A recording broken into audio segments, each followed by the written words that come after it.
So your plan for this election was to come to women and say, forget the economy, forget immigration. Roe v. Wade was overturned. It's now a states' right issue as opposed to a federal issue. You thought that was going to be enough? You thought it was going to be enough for you to look at black men and say to black man, you're misogynistic and chauvinistic, and that's the reason why you're not voting for Kamala Harris?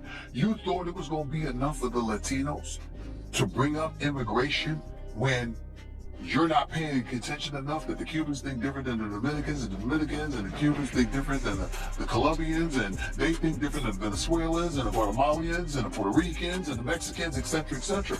A lot of these Latinos in America want the borders. It all began with Stephen A. Smith's appearance on Bill Maher's Club Random podcast. No effort was made to lessen the blows. Both men attacked the Democratic Party, claiming that it is ruining its own future by being fixated on image-driven politics and cultural conflicts. Smith referred to the DNC's choice to promote Kamala Harris as a blatant error. Maher, who often represents liberal reason, appeared truly devastated, as though the cause he had previously supported had abandoned him. This was more than a conversation. It was a conflict of beliefs, and what followed was intense. At the end of this thing Friday is that I'm pissed at the Democrats because my issues, democracy, the environment, have no protectors now. Because you blew the election, I have nobody standing up for the two issues that are my issues, which is democracy and the environment. It's my two most important issues. Those are not priorities in the new administration. Okay. In fact, they're antagonistic to both of them. So I have no champion in Washington. They have the courts, they have the House and the Senate, and you totally left me unguarded. Maher contended that democracy itself has been undermined by the Democratic Party's shortcomings. It makes sense that he is furious. He's seeing the very organization he spent decades defending come to an end. But what democracy is he talking about? One must wonder. Ultimately, Trump completed his term and resigned amicably in 2020. Maher could have been referring to the legal actions taken against media networks. Kamala Harris used her numerous appearances on shows like 60 Minutes as polished publicity chances. At that time, Trump's counterattacks weren't unexpected. They were unavoidable. In all honesty, what was Maher expecting from comedians like Colbert and Kimmel, whose anti-Trump ratings turned into nightly entertainment? The failure of the punchline does not indicate the demise of democracy. We can talk to the economy, immigration, crime in the streets, blah, blah, blah. Here's my ultimate issue. The arrogance of the Democratic Party. I'm saying the same thing. Arrogance, I mean, we're saying the same thing in two different ways. The arrogance of the second Democratic Party. Biden doesn't decide to run for re-election. You grease the skid so he doesn't have to go through a primary. June 27th, he shows up and he embarrasses himself. And it positions naturally for the Vice President of the United States, Kamala Harris, to ultimately ascend and become the Democratic nominee. But the last time we saw her in a primary, she couldn't make it to Iowa. Did you really think that was going on? However, Smith wasn't caught off guard. Long ago, he had foreseen the demise of the Democrat. He saw this as a slow-motion collapse that everyone decided to overlook. He said that Biden ought to have resigned before the situation got to this stage. There were warning indicators everywhere, including declining approval ratings, waning excitement, and obstinate denial. The DNC gave Harris the nomination as if it were her inheritance rather than permitting a fair primary. No discussion, no new leadership, no vigor. Smith did not hold back. It wasn't treachery. It was blatant political irresponsibility. The Democrats' downfall was not predetermined. It was self-inflicted. Then here's what you did. Did you discuss the economy enough? No.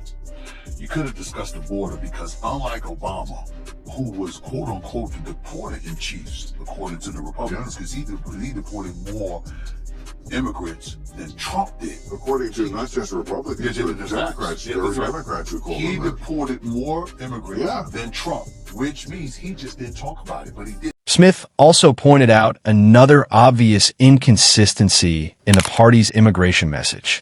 Barack Obama supervised the greatest number of deportations in U.S. history, he told the audience. Obama acknowledged the threat that uncontrolled borders posed to the country. However, the Democrats who had previously praised Obama became enraged when Trump implemented identical programs. Smith said that their change had nothing to do with empathy and everything to do with votes and appearances. Obama demonstrated responsible government when he upheld the law. It was called cruelty when Trump did. The discrepancy was clear. Smith's argument was straightforward. The DNC's position on immigration is not based on principles, but rather on the viewpoint of the camera. Biden walks in the office and day one you sign an executive order that opens the border, and you let more than 12 million immigrants cross the border illegally, and you don't think that's going to be a problem? You knew that the governors DeSantis and in Florida, Abbott in Texas and others were going to sit up there and attack sanctuary cities by busing these immigrants to your city since you had no problem with it. You were ill prepared to deal with it, okay? All of this stuff was going on. Emotion does not change reality. The so-called open border strategy of recent years didn't bring kindness, Smith went on. It caused chaos. Towns around the border were overrun. Shelters were congested, and police resources were limited. These were intentional initiatives motivated more by image than by security. They weren't accidents. President Trump must now deal with the fallout from those choices. Leaders who valued political drama above issue solutions are to blame for the humanitarian situation, increases in people trafficking, and stressed local systems. Smith was being truthful, not rude. To bring up immigration when you're not paying attention enough that the Cubans think different than the Dominicans, and the Dominicans and the Cubans think different than the Colombians, and they think different than the Venezuelans and the Guatemalans and the Puerto Ricans and the Mexicans, etc., etc. A lot of these Latinos in America want the borders closed. You didn't pay attention to that? You're from California. You were a district attorney here, you were a state attorney general here, you were a senator representing here, and you didn't know. The Democrats essentially lost their way at that point. They ceased to pay attention to common Americans. Rather of concentrating on common issues, they created platforms based on what seemed to be morally admirable. Reality was left behind as ideology seized control. Trump recognized something that the DNC disregarded, as Maher noted. Voters were concerned about respect overseas, jobs, safety, and stability. While Democrats spoke down to their supporters, he capitalized on that annoyance. The outcome was more than just an unsuccessful campaign. Leaders and the people they purport to serve were at odds. Pay attention to that. You're from California. You were a district attorney here, you were a state attorney general here, you were a senator representing here, and you didn't know that the Latinos were going to say, yo, we don't like open borders? You didn't know that? Yeah, and so I'm looking at it and I'm saying all of these things are going on. All of these things are going on.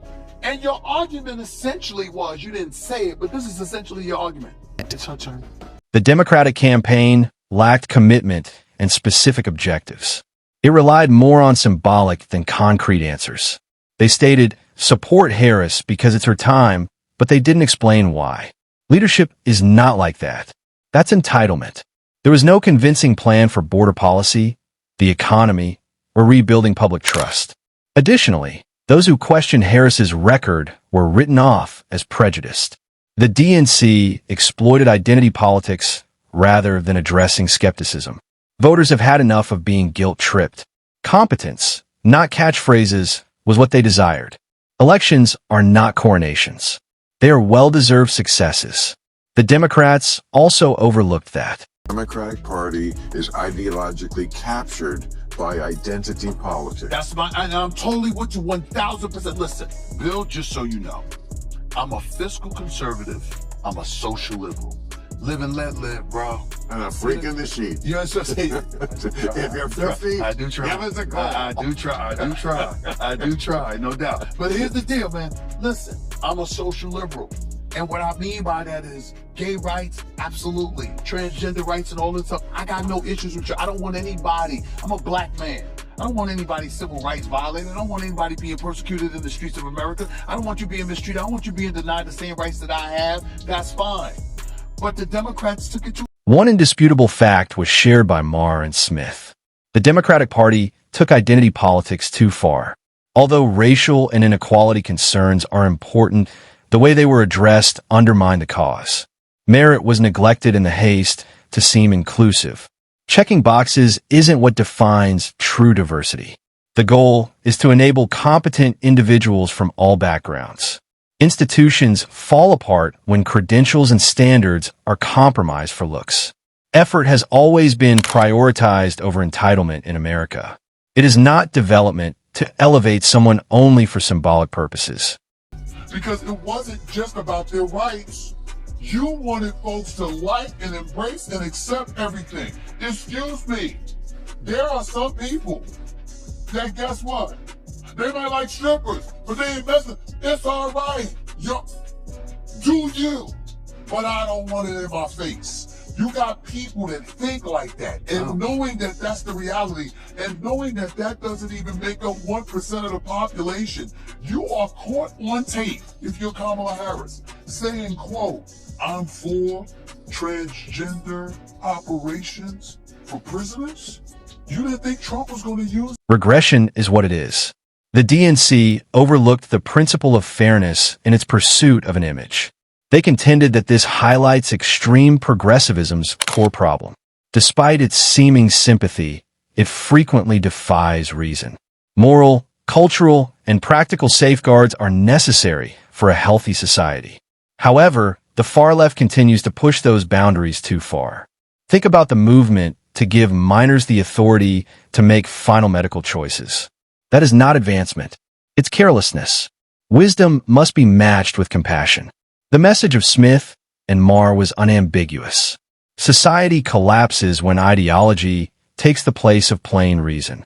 Justice is not built when fundamental facts are denied for the sake of appearances. It erodes it. This is when their discussion came full circle. Despite all of his notoriety, Donald Trump has a connection to the essence of the American spirit. When you trying to pay your bills, Okay, but here's the you got peace in the streets that you're worried about, you're not going for that. here's the silver lining. You trying to win. I think the election showed we're much less racially tribal than we thought we were. I mean, Trump is a strange guy to bring together all these different coalitions, but he won Latino men. 13%. They said it was a 13% jump. Oh, okay. Well, whatever it was. And a 5% jump in the black vote, and even more. Instead of being theatrical, his policies were practical. He addressed common people who felt disregarded, as well as working families and suburban homes. The majority of people don't want paradise. They desire safe neighborhoods, secure borders, and a reliable economy. Trump was that for a lot of people. Despite being ridiculed by the media, his direct approach had noticeable outcomes. Crime decreased, jobs were restored, and America's standing overseas was restored. Slogans were not as important as stability. Ultimately, Smith and Maher expressed what many Americans already experience.